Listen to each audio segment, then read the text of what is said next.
Bien, mis hermanos, pues vámonos directamente a la palabra. Hoy vamos a ver Mateo, capítulo 8, del versículo 23 al 27. Dicho sea de paso, aquí predicamos expositivamente. Estamos predicando todo el Evangelio de Mateo. Vamos por partes, ¿sí? Conforme a los subtítulos. Ustedes saben que antes la Biblia no estaba dividida. Mateo 8, ahí está, miren, del 23 al 27. Ya está la imagen ahí en pantalla, para que ustedes se vayan guiando. Y les decía yo que ustedes saben que en un inicio, cuando estaban los pergaminos, la Biblia no estaba seccionada por capítulos ni versículos. Se hizo esto para darle un mejor uso nosotros y pudiéramos tener la facilidad de poder leerla y entenderla. Pero lo más importante es practicarla, ustedes lo saben. Entonces, de esa manera, hermanos, hoy nosotros vamos ya en el capítulo 8. A Dios gracias. ¿Cuántos capítulos tiene Mateo? 28. Pues oren por su pastor para que ojalá Dios me dé la licencia de llegar al final de este evangelio, primero Dios, ¿no? Ok, ¿ya están ahí mis hermanos? Ok, entonces, y cito, dice: cuando entró Jesús en la barca, sus discípulos le siguieron, y de pronto se desató una gran tormenta en el mar, de modo que las olas cubrían la barca, pero Jesús estaba dormido. Y llegándose a él, le despertaron diciendo: Señor, sálvanos, que perecemos. Y él les dijo: ¿por qué estáis amedrentados, hombres de poca fe? Entonces se levantó, reprendió a los vientos y al mar, y sobrevino una gran calma. Y los hombres se maravillaron diciendo: ¿quién es este que aún los vientos y el mar le obedecen? Padre, bendito seas. Muchas gracias, Señor, por estas porciones, por estos versículos tan preciosos, en donde hoy tú nos vas a dar una aplicación, una enseñanza para la iglesia, para nosotros, Señor. Hoy tú vas a confrontar de nuevo nuestro pecado. Hoy tú vas a confrontarnos, Señor, con tu palabra. Y te damos gracias por eso, Señor. Probablemente seamos reprendidos. Gracias, Señor, por eso.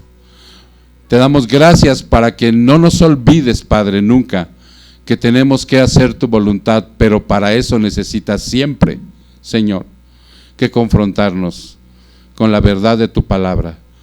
Abre nuestro entendimiento, Señor, para que nosotros podamos, a través de tu Espíritu Santo, comprender lo que hoy nos digas. Y también a través de tu Espíritu Santo podamos practicarlo, Señor. Y hoy sea un día en que nos parezcamos más a tu Hijo, al Señor Jesucristo. Bendito seas.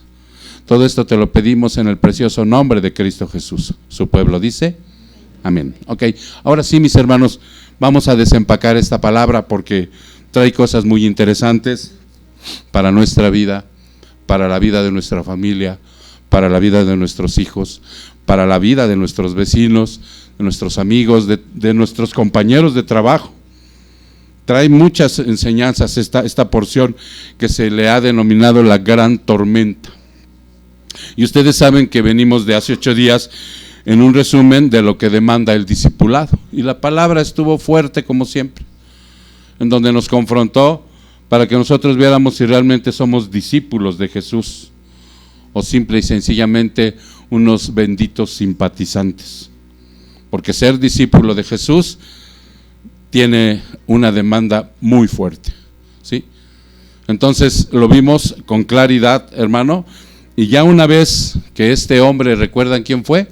Un escriba. Y posteriormente, ¿quién fue? Otro hombre, otro discípulo de él, que hicieron 2 preguntas, ¿no? Y entonces el Señor les dijo: mira, si tú me quieres seguir, te la voy a poner fácil, tranquila, te voy a poner 2 ejemplos, le dijo al escriba. ¿Y si recuerdan quién era el escriba? Un hombre importante, de gran alcurnia, empoderado en la nación de Israel como uno de aquellos que se catalogaba como maestro. Ellos no eran discípulos, ellos eran maestros. y se acercó al rabí y le dijo, yo quiero ya no ser maestro, ahora quiero ser discípulo. O sea, como que se degradó, ¿no? Se quitó los galones y dijo, ya no quiero ser general, ahora quiero ser soldado raso. ¿Qué tengo que hacer? ¿Cómo te sigo? Y le dice, te voy a poner 2 ejemplos del reino animal. Le dijo del reino animal, no del reino animal, o sea, separado. No, del reino animal. Para que me entiendan, sí, para qué. Le voy a poner 2 ejemplos. Dijo, las zorras tienen guaridas y las aves de los cielos tienen nido. Le dijo, yo ni dónde recostar mi cabeza. Si vienes por éxito, si vienes por conveniencia, si vienes buscando que te sane, todo eso lo puedo hacer, pero ese no es el plan. Y entonces recuerdan que muchas iglesias,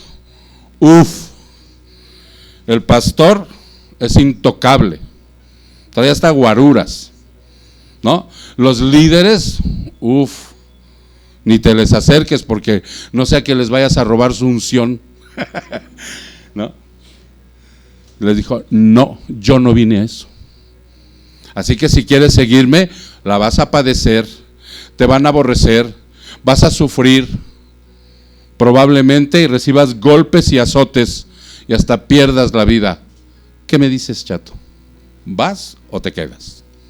No se sabe, hermanos, qué sucedió con el escriba, porque no hay algo que en ese momento diga, te he registrado ahí en la palabra, ¿no? ¿Qué pasó? Pero yo tengo la fe que este hombre está ahí. Y cuando llegue al cielo voy a gritar, escriba del capítulo 8, ¿estás ahí? Y si sale voy a darle un gran abrazo. Porque realmente, sí, renunció a su alcurnia este hombre, ¿no? Entonces, eso es lo que demanda el discipulado, hermano. Si tú vienes buscando éxito, fama, prestigio, estatus, vienes equivocadamente. Aquí no hay. En la palabra de Dios no hay. El verdadero discípulo, ya vieron cómo la va a padecer. Y a pesar de eso, va a tener la paz que sobrepasa todo entendimiento, porque va a ser reconciliado con Dios. Y va a ser sacado literalmente del infierno, para que lo pongan en un lugar celestial, aunque aquí no la vea llegar. Ok, una vez que se le explica esto, dice que enseguida, porque esto lo dijo cuando ya estaba a punto de subir su pie el Señor a la barca, ¿no? Y en ese momento les explicó todo esto. Ahorita va para arriba de la barca, ¿sí? Dice aquí, y cuando entró Jesús en la barca, sus discípulos le siguieron. Allí van. Acá hay un lugar, mi hermano. Mire, véngase. Adelante. Buenos días, mi hermano. Pásele. Y entonces dice aquí que cuando entró Jesús en la barca, sus discípulos le siguieron, ¿sí? Déjenme decirles como un preámbulo, ¿sí?, que debemos recordar que los seres humanos, toda la creación, fuimos creados a la imagen de Dios el Padre. ¿Recuerda? Fuimos creados a la imagen de Dios el Padre. Nos dio poder sobre todo lo creado. ¿Recuerdan? Ok. Y este poder que nos fue entregado a nosotros se pierde con el pecado. ¿A quién le fue entregado ese poder? Una vez que el ser humano lo pierde. ¿A quién le fue entregado? Al demonio. Y ese poder cae sobre Satanás. Vámonos a la palabra para que tú confirmes esto. Vámonos a Juan 12:31. Vámonos a Juan 12:31. ¿Ok? Juan capítulo 12, versículo 31. Y cito: ya está aquí el juicio de este mundo. Ahora el príncipe de este mundo será echado fuera. ¿A quién le nombran príncipe de este mundo? A Satanás. Dice la palabra en otras versiones por ahí que a Él le fue entregado el dominio de este mundo y de todo lo creado. Por eso el mundo está caído. Vayámonos relacionando con esta tormenta, ¿sí? Esta tormenta es el índice de un mundo caído. Cuando viene una tormenta es algo que no estaba antes previsto. Cuando nosotros nos dijo Dios, sojuzga la tierra, ¿sí? Ten dominio sobre de ella. Esto no estaba previsto. Por desobediencia nosotros perdimos eso.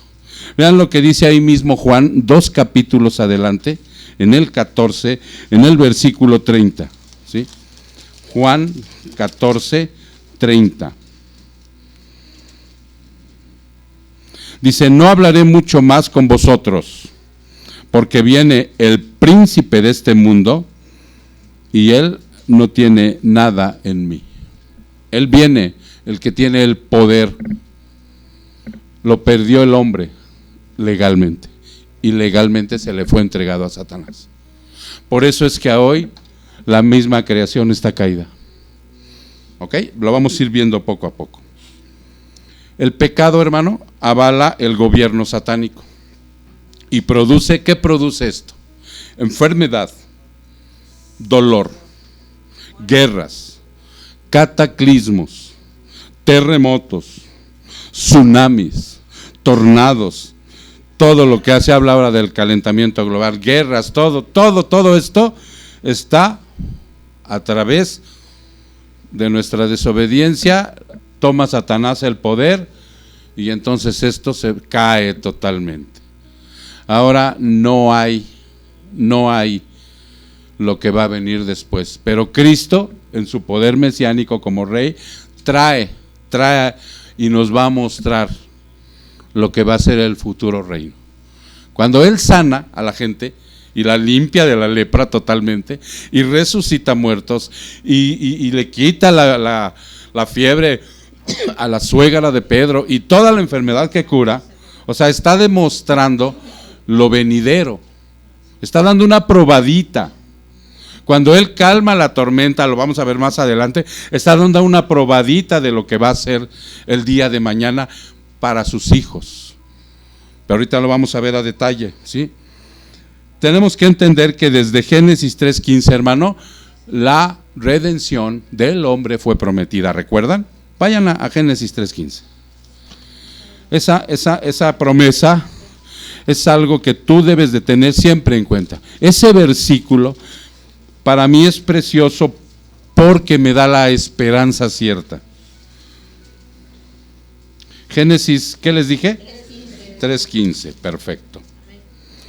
Dice, y pondré enemistad entre tú y la mujer. Le está hablando a Satanás, al que va a tener el dominio desde ese momento del mundo, ¿sí? Entre tu simiente y su simiente. ¿Recuerdan que todos nacemos en pecado? Y por todos nacer hijos en pecado, nacemos en pecado, o sea, nacemos enemigos de Dios. No tenemos oportunidad, no le podemos buscar. No hay quien busque a Dios. Si a ti te dijeron que tú lo encontraste porque lo andabas buscando, te engañaron, total y plenamente. Algunas iglesias te van a mentir para retenerte, pero vas a hacer una falsa profesión de fe. Y tú tienes que conocer la verdad. Tú no buscaste a Dios.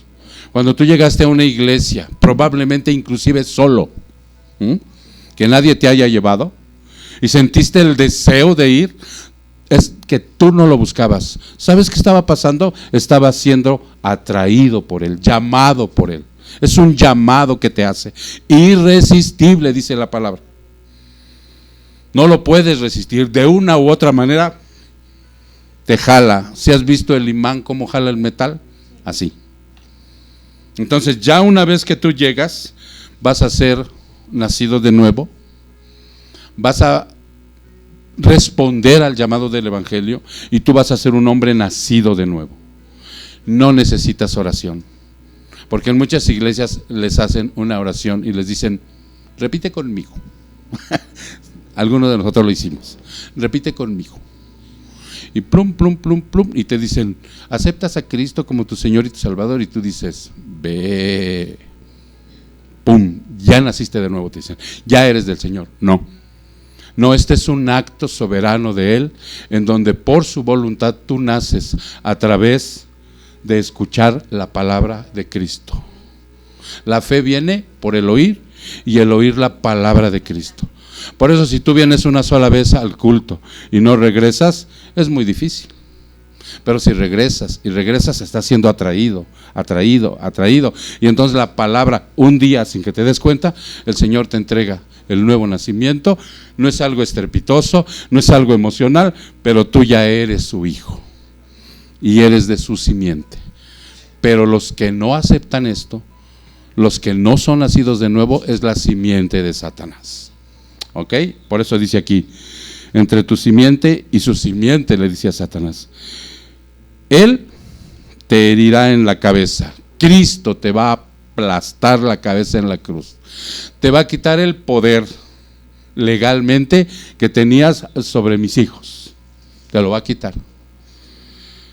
Y dice, y tú le herirás en el calcañar.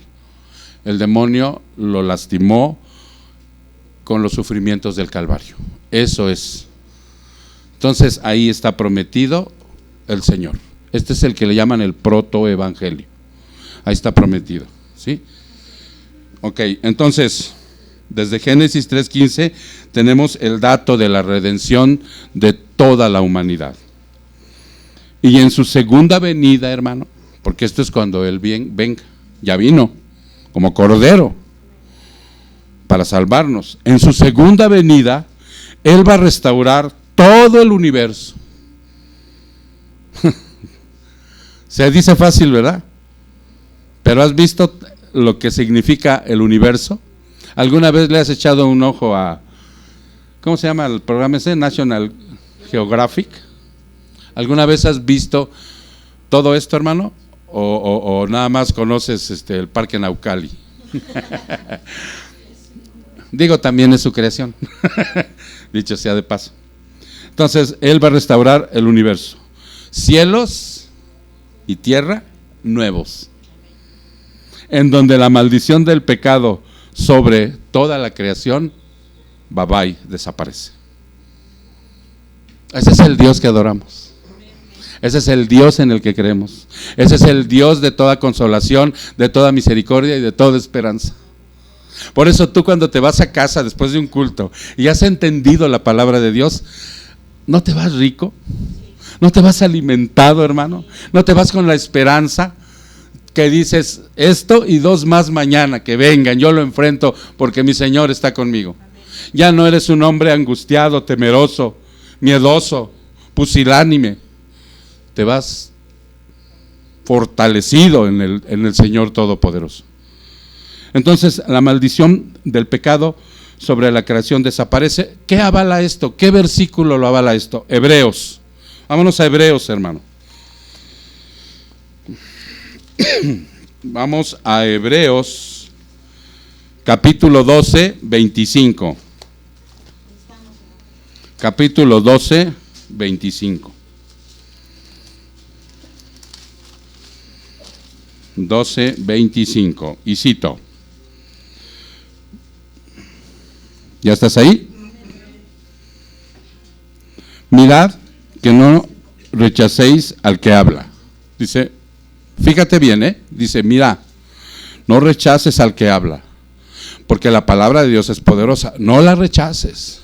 Si no la entiendes, inclusive, hermano, pregunta, ¿sí? Pero no la rechaces.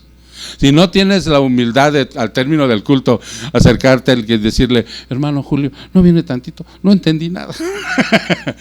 No importa, reténla en tu corazón y ven al discipulado, ven a varones, ven a mujeres, pide una cita, ven, pero no la rechaces, no la ignores, aunque no le entiendas. Dice, mira que no rechaces al que habla, porque si aquellos no escaparon cuando rechazaron al que les amonestó, ¿quiénes? ¿Quiénes eran, Elena? ¿Quién dice? El pueblo de Israel.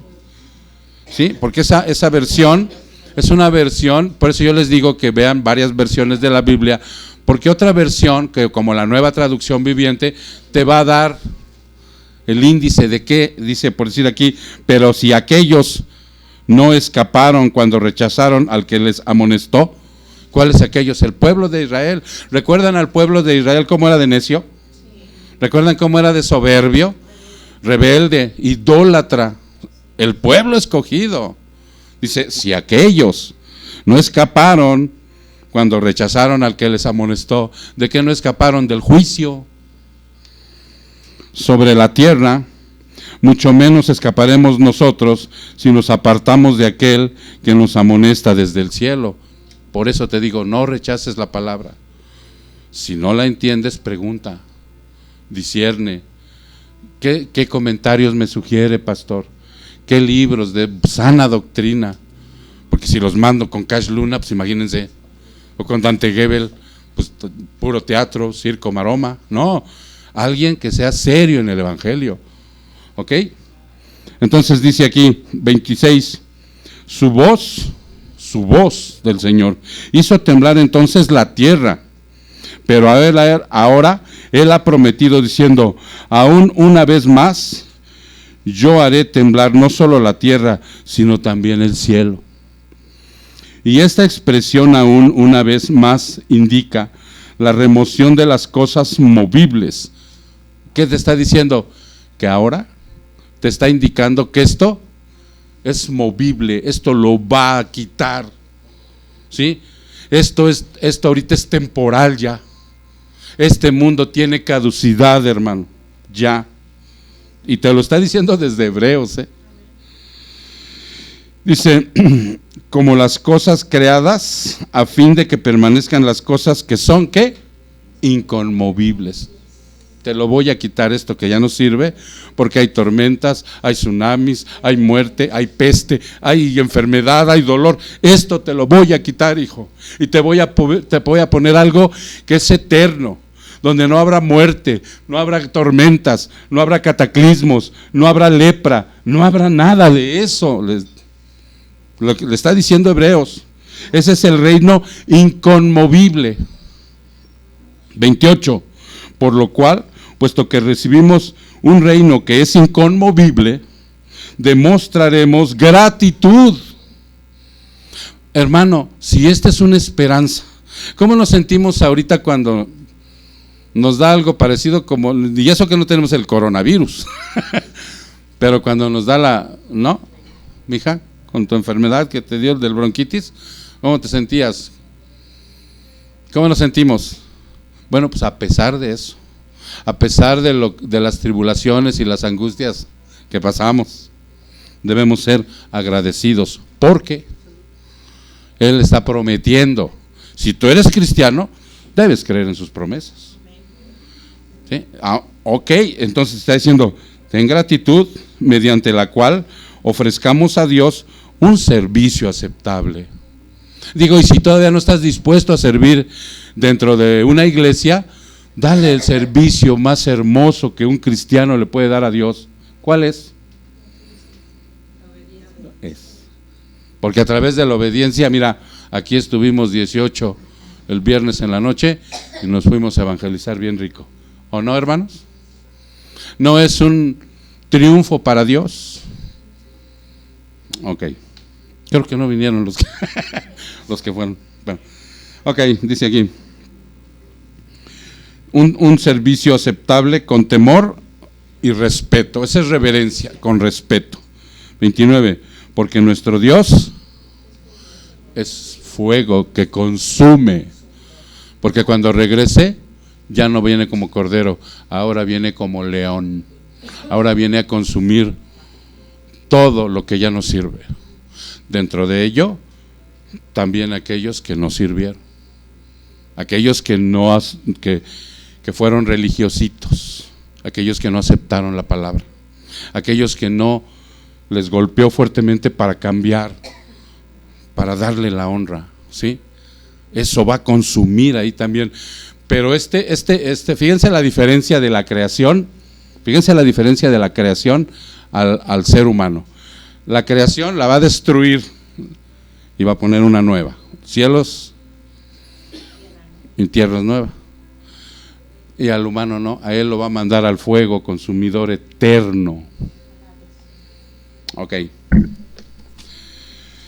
Entonces, pero la realidad hoy por hoy es que el ser humano, por más que se esfuerce, hermano, no puede, porque no tiene el poder para hacer tal cambio. ¿Sí se han dado cuenta que hacen cumbre el ser humano? Vamos a hacer una cumbre para ver si quitamos las bolsas de México para que no sigan contaminando. Y ya quitaron las bolsas, ¿sí o no? Ya no hay bolsas, que porque no sé qué y que no sé cuándo. Y luego vamos a hacer otra cumbre para ver si rescatamos el polo que se está deshielando y guau. Y vamos a hacer otro. O sea, esos esfuerzos están bien, pero tenemos que darnos cuenta que no sirven. No tienen el poder para cambiar lo que Dios va a hacer. Por un beneficio que traiga el ser humano a esta tierra, aparecen como 15 maleficios más. ¿Sí o no? Ahorita ya llegó otro virus que se está expandiendo. Entonces el ser humano no tiene el poder para hacer ese cambio. Ese poder solo lo tiene el Señor. Salmo 62:11. Vámonos a Salmo 62:11. Salmo 62. Una vez ha hablado Dios, 2 veces he oído esto, que de Dios es el poder. ¿Ya se entendió, hermano? Él es el que tiene todo el poder. Cuando nosotros decimos que Dios tiene el control, porque sí recuerdan que nosotros ya lo entendimos, hermano, que Dios tiene el control. Que nosotros cuando oramos nos decimos y estamos pasando por una aflicción, como cuando fuimos con Andreita, ¿no? Que se puso malita. Nosotros no oramos y decimos, Señor, toma el control de esto. Es una tontería decir eso. No se le sucede que a veces hay algo fuerte así, ¿no? Y le decimos a Dios, Señor, tome el control. No, es una tontería, hermano. Él tiene el control. Nosotros lo que hacemos es, Señor, tú que tienes el control de esto, ten misericordia. No, o sea, no podemos decir que Dios tome el control, porque es como si estuviéramos diciendo que lo perdió en algún momento, que ese cataclismo, que esa tormenta no estaba bajo el control de Dios, que cuando se cayó un edificio y apachurró a 50, Él no tenía el control de eso, que cuando vino el tsunami y ahogó a 400, podemos decir, no, pues Dios no tenía el control. Entonces ese Dios no vale. No, el Dios en el que dice la Biblia es un Dios que tiene el poder, por eso te lo leí en el Salmo.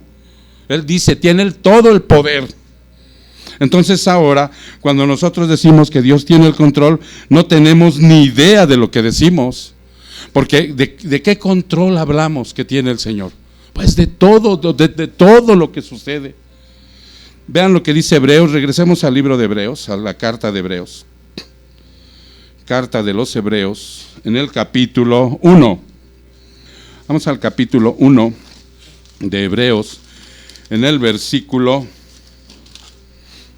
1, Dios, habiendo hablado hace mucho tiempo, en muchas ocasiones y de muchas maneras a los padres, por los profetas, porque en el Antiguo Testamento ustedes saben que Dios habló por medio del profeta, eran sus portavoces. 2, en estos últimos días nos ha hablado por su Hijo. Por eso es que cuando viene aquella parábola, recuerdan, hermanos, que Jesús dice, vinieron unos arrendadores, arrendaron una viña, y cuando vinieron a recoger el fruto y los mataron, se está refiriendo a los profetas. Cuando ellos vinieron a ver si de todo lo que les había dejado Dios como herencia de su palabra en antaño, o sea, habían aprendido algo, vieron que no, era puro vandalismo del pueblo, está hablando del pueblo de Israel, puro engaño, ¿ok? Entonces vinieron los profetas, les hablaron, ¿y qué les hicieron? Los mataron, los apedrearon. Vino el Hijo y dijeron, wow, este es el Hijo, no, nos va a quitar todo, matémoslo, ¿no? Entonces por eso dice, y en los últimos días nos ha hablado por su Hijo, a quien constituyó heredero de todas las cosas, por medio de quien hizo también el universo.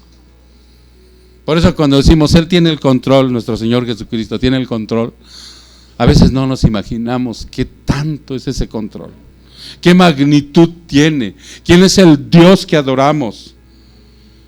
¿Sí?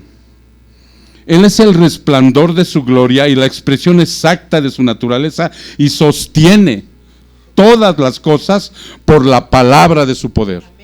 Todo está sostenido. Si hoy amaneció, si ayer se nubló, si mañana llueve, si ahora en febrero hace harto aire con tierra, no te pongas de malas, Él tiene el control. Nomás pon abajo de las puertas tu jerga para que no entre tanta polvo. Ya viene febrero. Que la canción. Ya vienen las lluvias. Que la canción, nada te gusta. Y el frío, tampoco. Y en mayo, los calores, ¿cómo están? Él sostiene, ¿sí?, todas las cosas por el poder de su palabra, por su poder. Después de llevar a cabo la purificación de los pecados, después de habernos dado la misericordia a nosotros, de habernos sacado literalmente del infierno, ¿sí?, se sentó a la diestra de la majestad en las alturas. ¿Y sabes qué está haciendo ahí, hermano?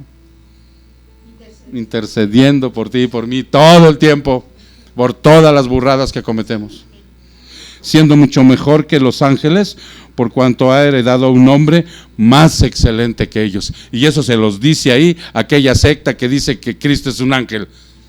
No, dice, Él es el Hijo, Él es Dios. ¿Ok?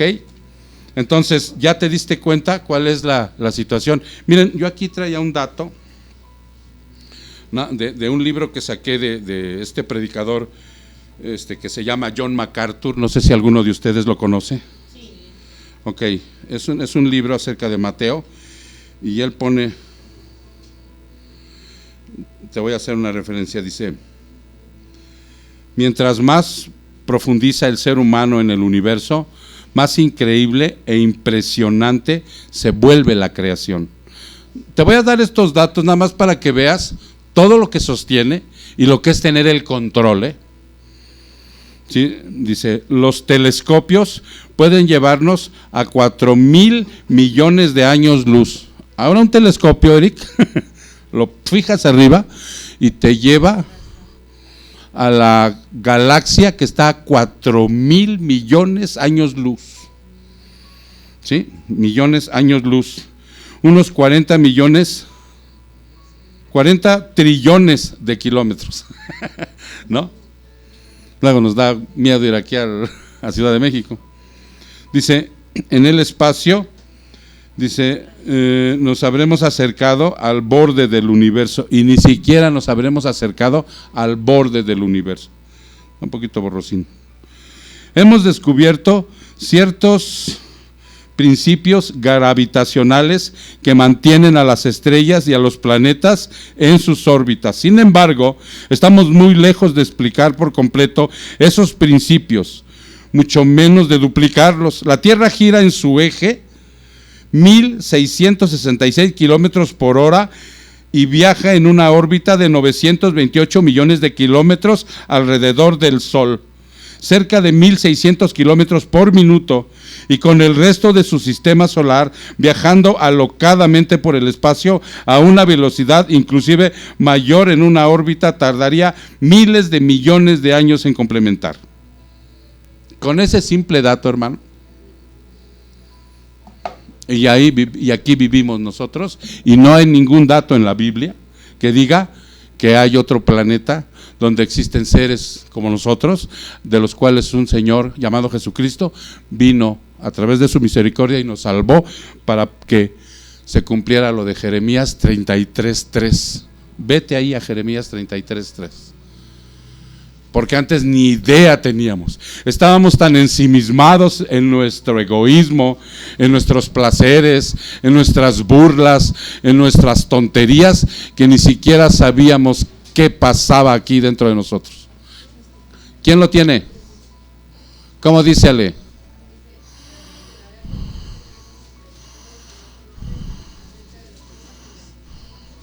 Cosas maravillosas y hermosas que tú no conocías.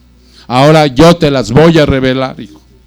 Ahora yo te las voy a dar a conocer, ¿sí? Porque te amo. Así que deja de andar comprando el Memín Pingüín. Ahora cómprate una Biblia de estudio. Ay, a Dios gracias, ya se repartieron 3. Ande, mira, ya hay otra. Ok, entonces dice, en otra versión, ¿cómo dice Lulú? Clama a mí, yo te responderé y te enseñaré cosas grandes y ocultas que tú no conoces. Exactamente, cosas ocultas que mira, ni por aquí te pasan, mijo. Ni por aquí. Ya deja de comprar ese libro, ¿cómo se llama esa revista? Muy interesante. Ya no, hermano. Ya no compres el muy interesante, el universo, no sé qué. No, ahora ve la Biblia. Y la Biblia te va a mandar a libros preciosos. Entonces dice, todos estos prodigios de nuestro Dios son pequeñas probaditas de lo que viene para nosotros. Ahí descansamos, hermano. El incrédulo no lo atesora. No lo atesora esto. Lo ve como cualquier leyenda o cualquier situación de ciencia ficción. No, esta es una realidad. Dice, son pequeñas probaditas de lo que viene. Eso se llama esperanza cierta. Cierto, que estás con la certeza de que eso viene. Te acuestas y te levantas, decir, ya ven, Señor. Maranata, ¿no? Decía Pepe el otro día, Maranata. ¿Sí saben lo que quiere decir? Ven, Señor Jesús. Esta porción que hoy nos revela es el poder sin límite del Dios Trino. Cuando dice que los discípulos se subieron a la barca, ¿sí? Habla de un discípulo. ¿Qué es un discípulo? Es un simple y sencillo aprendiz, hombre. Aún el teólogo, que ahorita que al rato nos escucha, ¿sí? En YouTube, que vea el video, el teólogo más tremendo que tú quieras, levantado por Dios. Dime tu teólogo favorito. Si no dices mi nombre, ya no. No es cierto. ¿Cuál es tu teólogo favorito? Sproul, R.C. Sproul. ¿El tuyo, Olger? Si no dices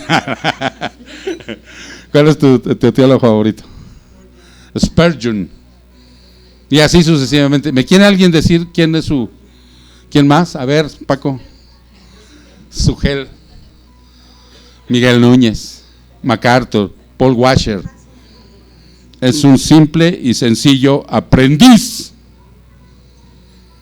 ¿Sí? Es un simple y sencillo aprendiz. Hay de ellos, si quieren que les levanten un monumento, ¿no? Hay de ellos, porque el que verdaderamente tiene el poder es nuestro Dios Trino.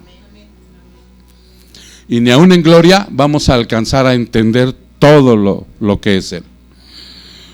Entonces, estos discípulos, dice aquí, seas un genuino discípulo, porque todos los que mencionaron son genuinos para mí.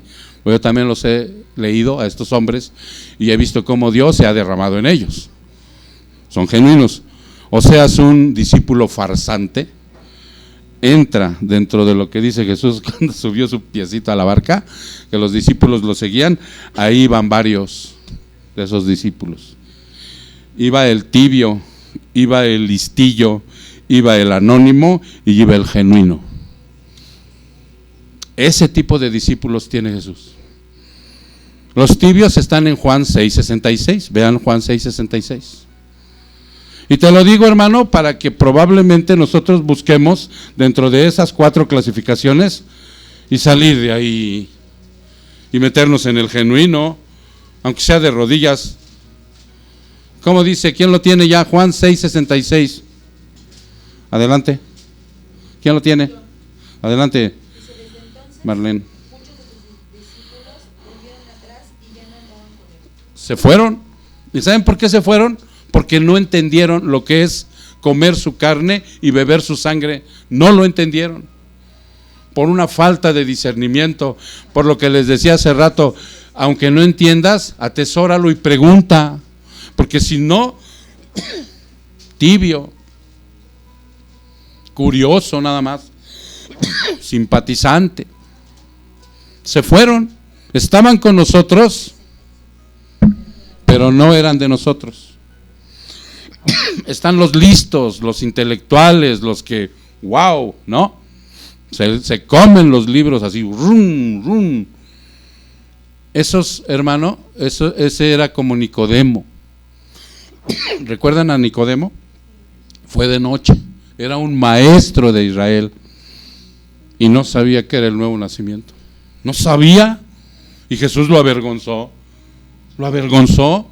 Bueno, hay muchos cristianos hoy que no saben qué es el nuevo nacimiento, que lo confunden con emocionalismo, con una oración, con una falsa profesión de fe, y no saben. Este era un maestro viejo, retorcido, o sea, que sabía, se sospecha que de memoria los 5 libros del Pentateuco, mas sin embargo no sabía qué era nacer de nuevo.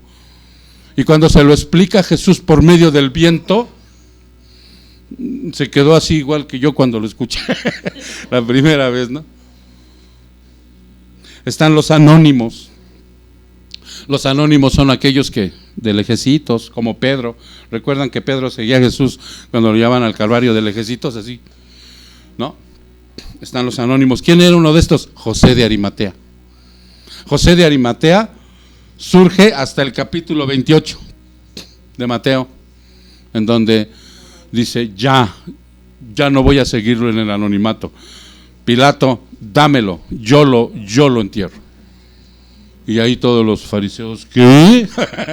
Tan guapito que te veías, José, y ahora resulta que eres de Jesús. Ahí se le acabó el anonimato a José.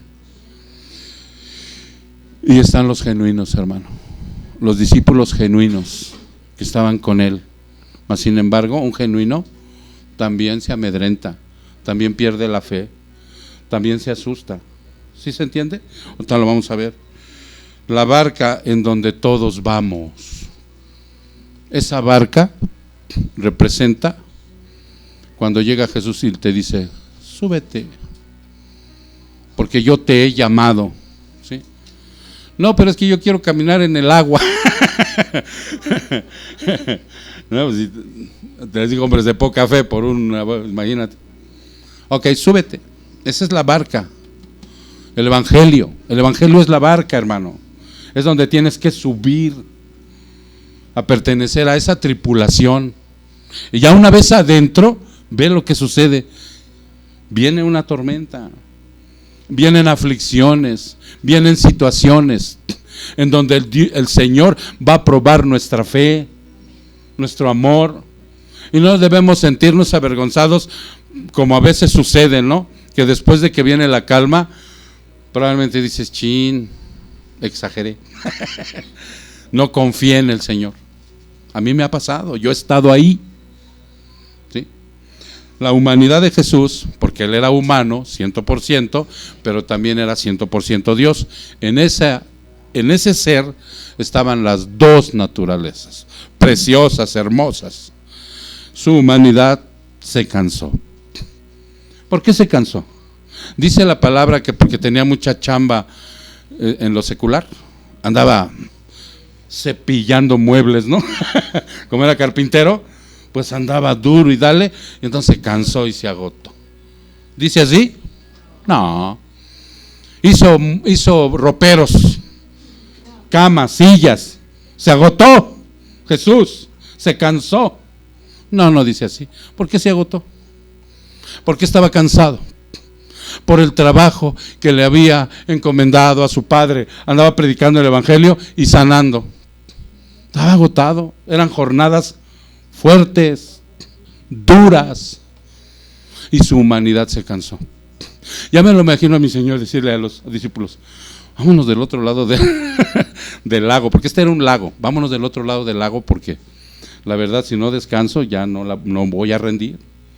Y se subió, y ese agotamiento por andar en los trabajos de Dios lo agotó y se cansó y se durmió plácidamente. Ahora, ¿en dónde dice aquí? La humanidad de Jesús agotado, no por pereza, sino por reponer de uno o varios días un intenso trabajo. Y un trabajo en el trabajo de Dios. Vean lo que dice Juan 5, 16 al 18. Juan 5, 16 al 18.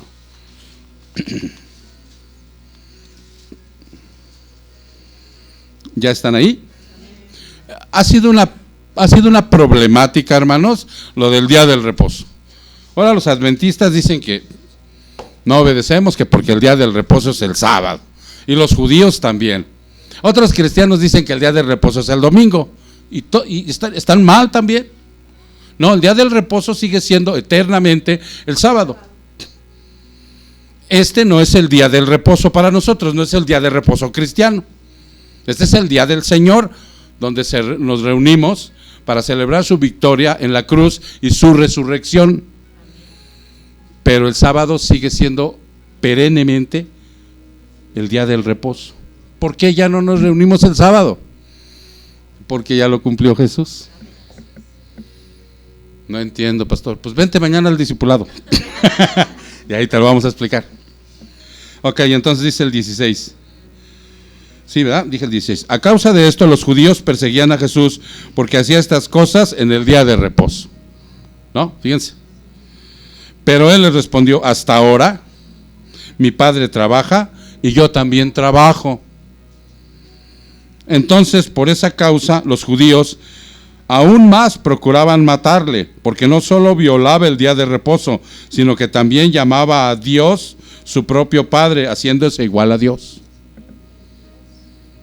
Ahora hay una secta que dice que él no es Dios, ¿no? Y desde entonces estos atorrantes lo querían matar por eso. Entonces no es de extrañarte, hermano. Entonces, pero ahí dice que él trabaja hasta hoy. Él trabaja y su padre también. ¿Por qué yo no? Pregúntome yo. Ok. Y Marcos 4:38. Marcos 4:38.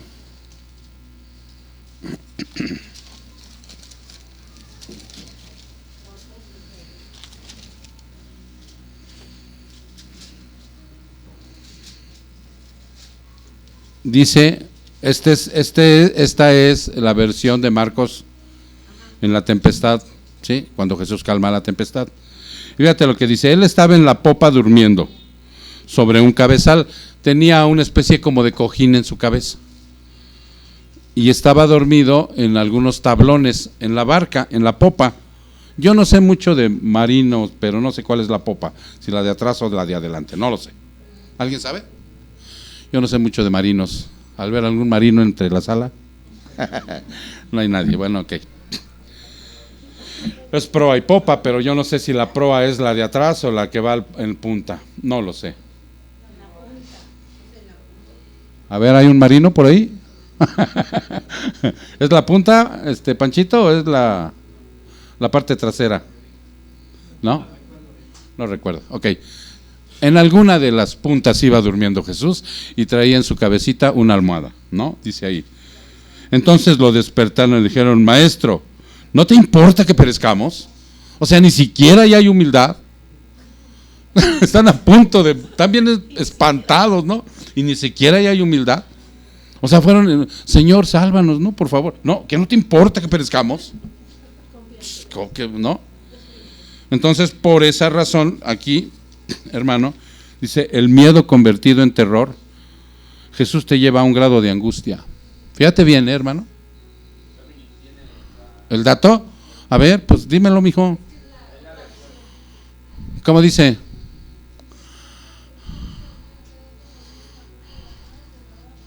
En la parte de atrás. La popa es la parte de atrás. Ok.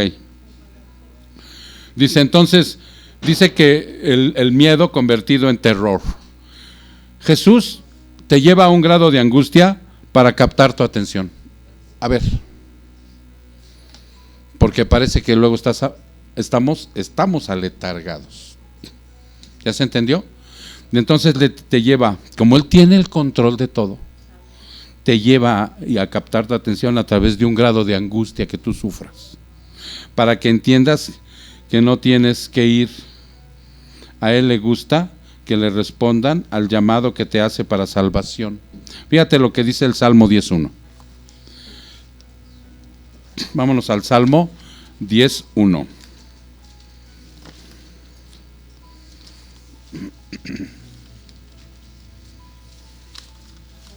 ¿Ya estás ahí, hermano? Salmo 10, en el versículo 1. ¿Por qué, oh Señor, te mantienes alejado y te escondes en tiempos de tribulación?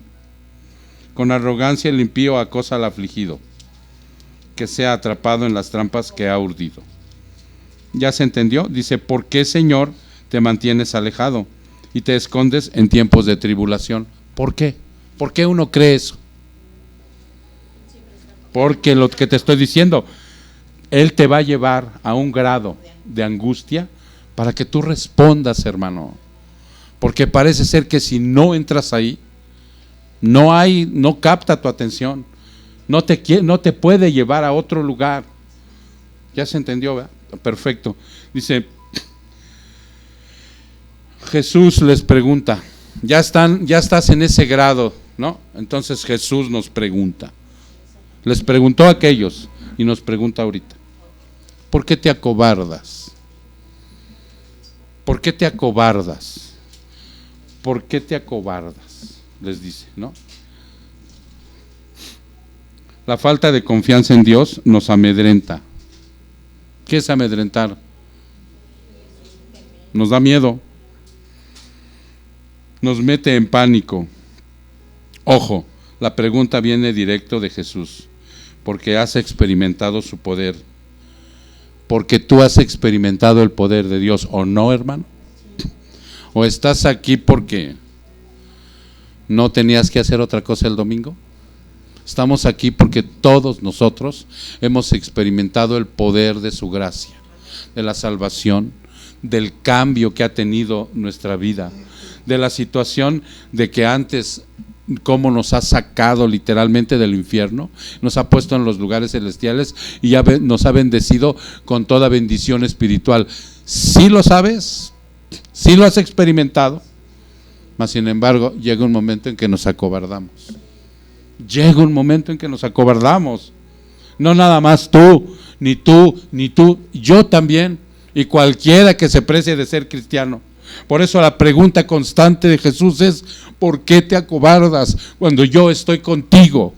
Cuando no te voy a dejar. Yo te prometí que todos los días de tu vida estaría contigo. Pero lo que estás pasando tiene un propósito. Y ahí es donde debemos hacer alto. Porque cuando Él viene, ¿sí? Dice, en ese momento, este salmo, hermano, que vamos a ver aquí, que es el 107, 23. Salmos, vámonos a Salmos. 107. Este salmo va a verificar lo que está diciendo Jesús. 107, 23. ¿Ya estás ahí, hermano? 107, 23. Cito: los que descienden al mar en naves, fíjate bien, los que descienden al mar en naves y hacen negocios sobre las grandes aguas, ellos han visto las obras del Señor y sus maravillas en lo profundo. ¿A qué se está refiriendo ahí? ¿A un pescador? ¿Sí?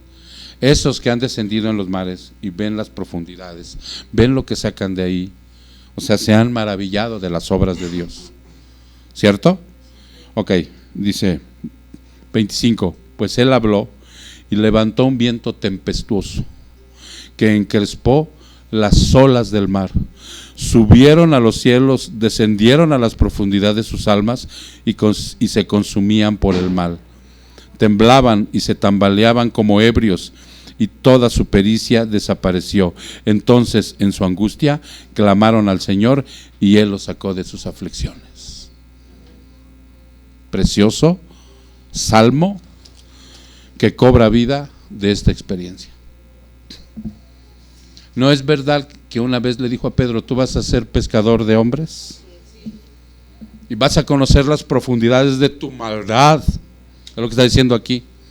de cómo te perdiste, de cómo pecaste, de cómo te lastimaste a ti y a los demás. Las vas a conocer, pero sabes que en medio de esa tormenta yo voy a estar contigo y yo te voy a sacar de ahí. Clama a mí, yo te responderé. ¡Pum!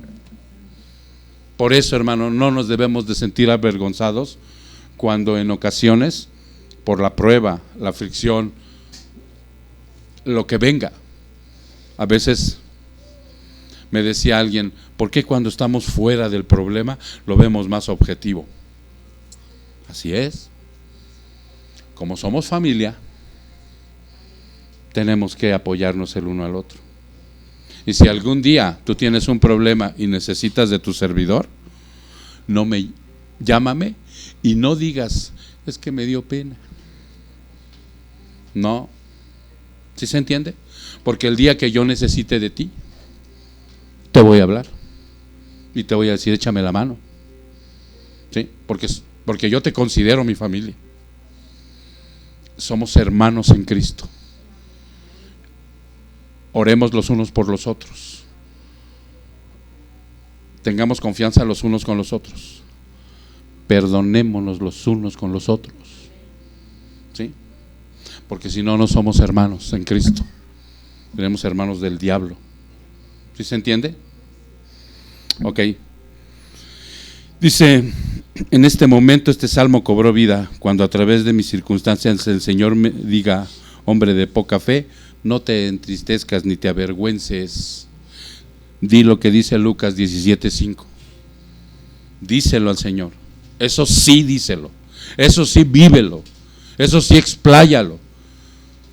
Come pan de eso todos los días. ¿Cómo dice? ¿Quién lo tiene? Lucas 17:5. ¿Quién lo tiene?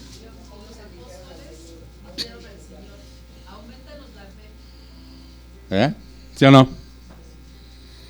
Aumentanos la fe. Aumentanos la fe. Eso sí, come diario. Señor, hoy necesito de esa fe. O sea, que no se debilite, porque si yo le estoy pidiendo a Jesús que me la incremente, que me la aumente, es porque a veces se debilita, ¿sí o no? Entonces, hermano, pídeselo a diario. De eso come diario. El poder de Dios y el asombro son dos factores para comprender. Ya sabemos del poder de Dios, ya sabemos de la esperanza de Él, ya sabemos cómo mueve el universo, cada célula de nuestro cuerpo, hermano. Una gota de agua tiene no sé cuántos átomos. Él tiene el control de eso. O sea, ya sabemos de ese poder. Por eso no somos religiosos, hermano. Por eso no tenemos la religiosidad. Por eso no prendemos veladoras ni nada de eso. O sea, porque el poder de Dios es un poder vivo. Entonces, si sabemos de eso, también nos dejemos de asombrarnos de eso. Y también cuando nos acobardemos, pidámosle perdón, retomemos la situación y digámosle, acrecenta mi fe. Dame crecimiento en esa fe. ¿Qué es eso? Confianza en ti, Padre. Confianza en ti. El Cristo que le obedece el viento y el mar es el que rige cada célula y átomo de mi ser. Ese que le dijo, detente. Ya me lo imagino al viento. Y el mar embravecido, ¿no? Una probadita de lo que va a ser nuestra vida posteriormente. Sin viento, sin tormenta, sin aflicción, sin cataclismos, sin enfermedad, sin muerte. Esa va a ser nuestra vida. Yo oro y vivo esperanzado en eso.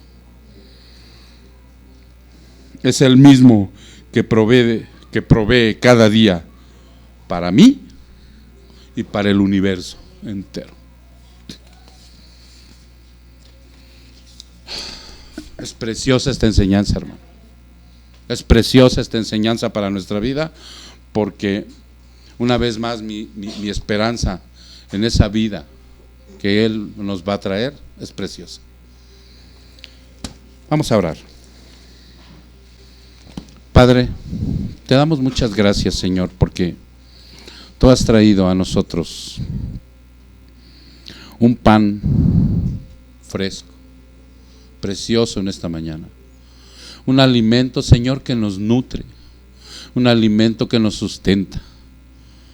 Te damos gracias, Padre, por tanta misericordia que tienes con nosotros. Te damos gracias, Señor, porque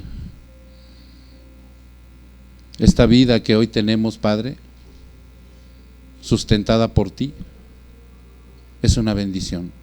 Y yo te pido, Padre, que cuando venga la aflicción, que cuando vengan las pruebas, que cuando venga todo aquello que tú tienes el control de lo que vamos a vivir, acrecentes nuestra fe. Muchas gracias, Padre. Yo te ruego por todos los que están aquí. Una vez que todo esto ha sido dicho y hecho, llévalos con bien, Padre.